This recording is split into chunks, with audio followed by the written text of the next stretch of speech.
ఇప్పుడు గురువారం కానీ సోమవారం నాడు కానీ వెళ్ళండి, మంచి ఫలితాలు ఉంటాయి. తదుపరి మిథున రాశి. మిథున రాశి వారికి ఈ వారం చాలా అనుకూలంగా ఉంది. చేపట్టిన ప్రతి పనిలోనూ విజయం సాధిస్తారు.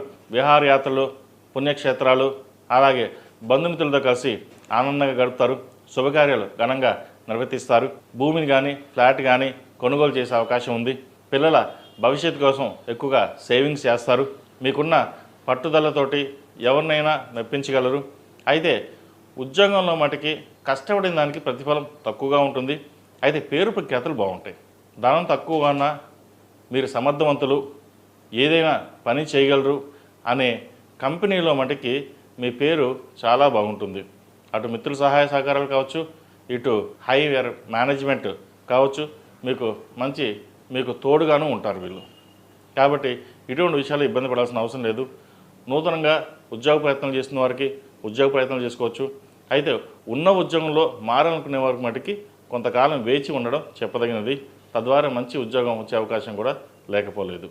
అలాగే వీరు వ్యాపారాన్ని ప్రారంభించాలని చూస్తారు. అయితే వీరికి భాగస్వామి వ్యాపారం కలిసి వస్తుంది. వ్యాపారం నిమిత్తం ఒక మంచి పార్ట్నర్ని సెలెక్ట్ చేసుకోవడం చెప్పదగిన సూచన.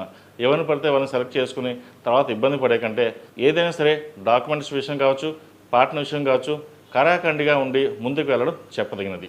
అలాగే వ్యాపారంలో ఉన్నవారికి వ్యాపారపరంగా మంచి అవకాశాలు కలిసి వస్తాయి. రియల్ ఎస్టేట్ రంగంలో ఉన్నవారికి, సినీ ఫీల్డ్లో ఉన్నవారికి, అలాగే కన్స్ట్రక్షన్ ఫీల్డ్, హోటల్ మేనేజ్మెంట్లో ఉన్నవారికి, రియల్ ఎస్టేట్, అలాగే చిరుధాన్య వ్యాపారస్తులకు, కూరగాయల వ్యాపారస్తులకు వీరికి ఈ వారం అనుకూలంగా ఉందని చెప్పచ్చు. మంచి లాభాలు కూడా ఉన్నాయి. అలాగే వివాహం కాని వారికి ఒక మంచి సంబంధం ఈ వారం వచ్చే అవకాశం ఉంది. త్వరలో వీరికి వివాహం అయ్యే అవకాశం కూడా లేకపోలేదు. మంచి సంబంధం చూసుకుని ముందుకెళ్ళడం చెప్పదగినది. అయితే సంబంధాలు చూసినప్పుడు జాతక పరిశీలన చేసుకుని ముందుకెళ్ళడం చెప్పదగిన సూచన. ఈ రాశిలో జన్మించిన విద్యార్థులకు కాలం అనుకూలంగా ఉంది. మంచి మెరిట్ మార్కులు సాధించగలుగుతారు. అయితే కొంత బద్ధకం కూడా వీరికి ఏర్పడుతుంది. వీరు చదివేది తక్కువైనా కానీ పరీక్షల మటుకి బాగా రాణిస్తారు. మీరు ప్రభుత్వ ఉద్యోగానికి సంబంధించిన ఏమైనా ఉంటే కనుక వాటికి అప్లై చేయడం చెప్పదగిన సూచన. ఈ రాశిలో జన్మించిన స్త్రీలకు వృత్తి ఉద్యోగాల పరంగా, వ్యాపార పరంగా చాలా బాగుంటుంది. అయితే ఉద్యోగంలో మార్పులు కొన్ని చోటు చేసుకుంటాయి. వాటి విషయంలో కొన్ని జాగ్రత్తలు తీసుకోండి. అలాగే ఆరోగ్యపరమైన కొన్ని జాగ్రత్తలు తీసుకోవాలి. ఏదైనా సలహాలు, సూచనలు జీవిత భాగస్వామితోటి చర్చించి ముందుకు వెళ్ళినట్లయితే మరిన్ని మంచి ఫలితాలు సంప్రాప్తిస్తాయి.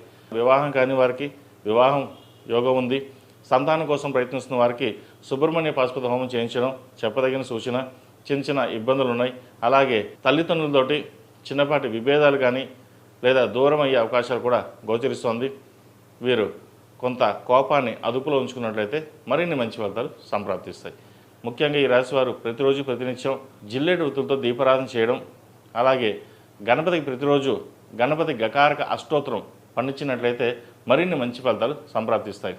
విదేశాల్లో ఉన్నవారికి, వీసా కోసం ప్రయత్నిస్తున్న వారికి ఈ వారం బాగుందని చెప్పొచ్చు. వీసా వచ్చే అవకాశాలు గోచరిస్తోంది. అలాగే ఉద్యోగ ప్రయత్నాలు చేస్తున్న వారికి, విదేశీ విద్య కోసం ప్రయత్నిస్తున్న వారికి ఈ వారం అనుకూలంగా ఉంటుంది. ఈ రాశిలో జన్మించిన వారికి కలిసి వచ్చే సంఖ్య 2, కలిసి వచ్చే రంగు తెలుపు. ఏదైనా పని మీద బయటికి వెళ్ళేటప్పుడు బుధవారం కానీ శనివారం నాడు కానీ వెళ్ళండి, మంచి ఫలితాలు ఉంటాయి. తదుపరి కర్కాటక రాశి.